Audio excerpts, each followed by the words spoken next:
Queridos amigos y amorosos de nuestra lengua, el judaísmo o judío español, vos saludamos a todos.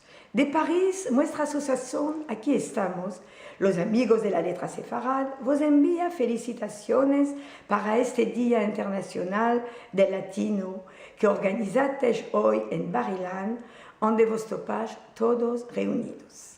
En primero queremos felicitar a nuestra amiga Zelda Ovadia, que le vino esta idea maravillosa de organizar un tal día.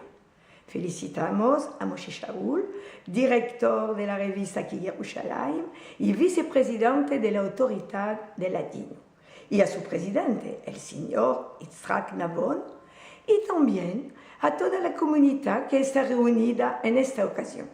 Vos auguramos reushita buena, con salud y alegría.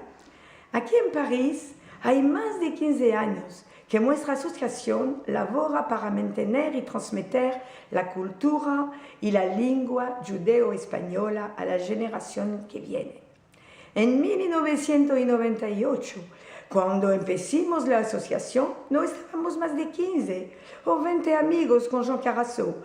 Ahora somos más de 500 adherentes. Cada semana cantamos en judío, tenemos cursos y ateliers, conferencias, concertos y nos empezamos a hacer borriquitas, filicas y más. Tenemos también una emisión a la radio judía cada mes, La Voz del Judaísmo. Y este año, en julio, por la segunda vez, habíamos organizado una universidad de verano durante una semana que tuvo mucho suceso. Shalom, Haverim, el comité de aquí está.